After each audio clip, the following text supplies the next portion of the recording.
Yes, it's midday out of Zurich again. My viewers and subscribers, thank you for keeping up with me. If it's your first time on my channel, do like, share, comment, and subscribe. Another news out of Jamaica. Disruption in drugs for gun trade, possible causing increase in Clarendon robberies. Dr. Chang said that was the headline. Here's the detail. National Security Minister Dr. Horace Chang theorized that the disruption of the drug for gun trade may be a factor behind the increase in armed robberies in Clarendon. Section of the parish had been plagued by the armed robberies in recent months. A soldier was fatally shot in Clarendon Park in the latest incident which occurred on Sunday. Dr. Chang admitted that there's an high incident of robberies in that area.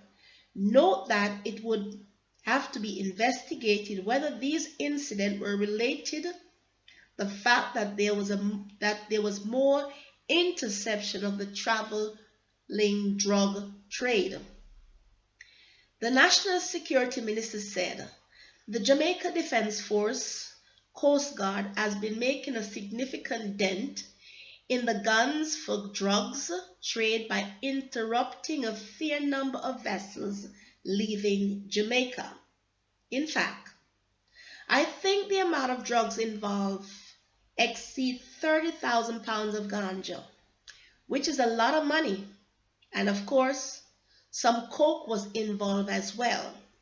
So when you disrupt gangsters who are using and to earning that kind of money, they will react otherwise, he said.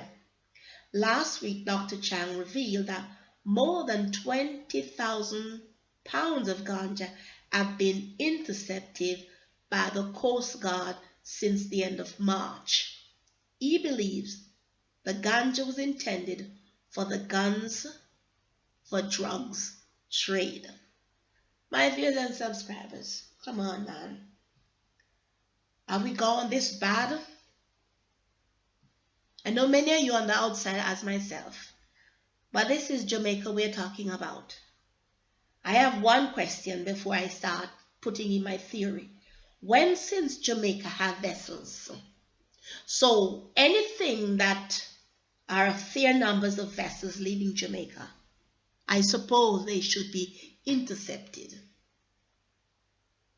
The ganja that was planted in the island of the lake was said to be medical purposes.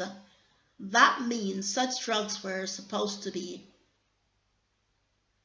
for the University of the West Indies for studies pertaining to our medical uses, not just for the Jamaican public, but for international purposes. Now, there's a trade going on. It has been going on a long time, but now it has been increased because of the number of violence that comes with it. And now we have robberies in the areas of Clarendon. I agree that all of Jamaica, but we're talking about the Clarendon section now. And the Jamaica Defense Force have been deeming a good dent in the backbones of these vessels or these alleged perpetrators who are drug lords on the island.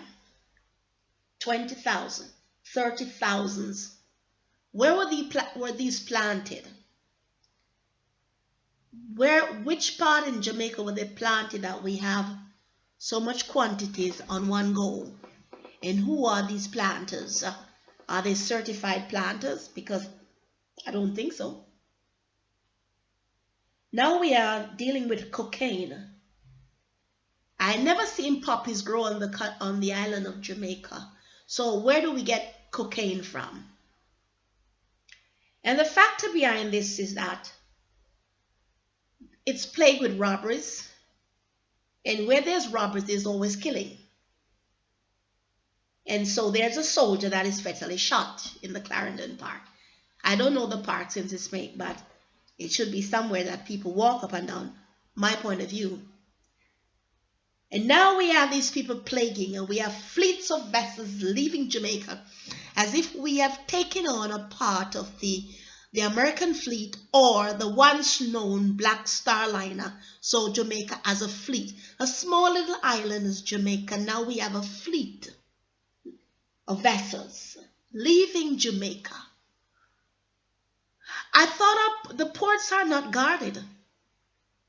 Because the other day we realized that what goes on a certain coast, the Americans have intercepted it.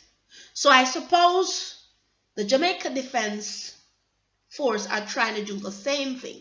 But now we're talking, when I hear fair numbers of vessels, that sounds like a fleet in my ears. And how do we have such?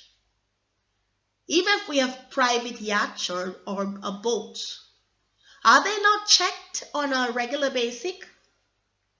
Because this is now getting out of hand that we can't say our Jamaican people are not doing it, because they're doing it. We have gone through airports on various measures, from the air hostess right down to members of parliament carrying drugs, because everybody wants the drugs money to make them rich. And we have so many poor people living on the island of Jamaica. Somebody need to wake me up because I'm still sleeping. We have vessels carrying out drugs, ganja. And this is a lot of money. That's what Dr. Chang said. So I presume it's a whole lot of money. But what are the guns for? Who are we fighting? Have we become our own terrorists? Are we among those they call the Al-Qaeda, the mafias? In Nigeria they call them the 419s. Are we become the world terrorists? But nobody wants to say, because we're on every blacklist as far as I'm concerned. Some countries don't even want to see us because we are Jamaicans. And our passport are deemed no longer what it used to be. And yet still our people are still having this greed for this money. We want to become drug lords. Are we Colombians and Mexican as they put them on those lists? I have to call them just like how it's out there, because Jamaicans are deemed to be people that smoke ganja, that likes to listen to the reggae music. But according to this, we have become drug lords. And we have become terrorists with great ammunitions on our island. And what are they for? From what I've realized, we've gone through the suitcases right down to the pampas. Not sure yet if we're not into the coffins with all our drugs. All over the island there are places that they have put the ganjas and all this kind of stuff. When will we stop? This is just my 2 cents, my viewers and subscribers. Lend me yours, because we need to talk. Once again, this is the Apostle out of Zurich saying, Shalom, Shalom.